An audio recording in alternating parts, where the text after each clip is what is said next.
আন্তর্জাতিক অপরাধ ট্রাইব্যুনালের চিফ প্রসিকিউটরের পদ থেকে মোহাম্মদ তাজুল ইসলামকে সরিয়ে দেওয়া হয়েছে।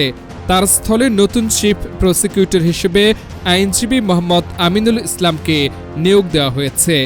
নতুন এই নিয়োগের বিষয়ে আজ সোমবার প্রজ্ঞাপন জারি করেছে আইন, বিচার ও সংসদ বিষয়ক মন্ত্রণালয়ের আইন ও বিচার বিভাগের সলিসিটর অনুবিভাগ। প্রজ্ঞাপনে বলা হয়, আন্তর্জাতিক অপরাধ ট্রাইব্যুনালের চিফ প্রসিকিউটর হিসেবে মোহাম্মদ তাজুল ইসলামের নিয়োগ বাতিল করা হলো।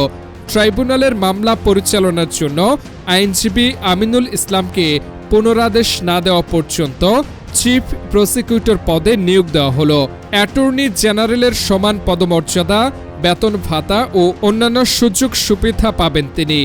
এ আদেশ অবিলম্বে কার্যকর হবে। আমিনুল ইসলাম সুপ্রিম কোর্টের আইনজীবী। তিনি জাতীয়তাবাদী আইনজীবী ফোরামের কেন্দ্রীয় আহ্বায়ক কমিটির সদস্য ছিলেন।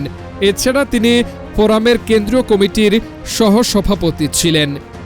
সুপ্রিম কোর্টের আইনজীবী তাজুল ইসলামকে 2024 সালের 5 সেপ্টেম্বর আন্তর্জাতিক অপরাধ ট্রাইব্যুনালের চিফ প্রসিকিউটর নিয়োগ দিয়েছিল তৎকালীন অন্তর্বর্তী সরকার।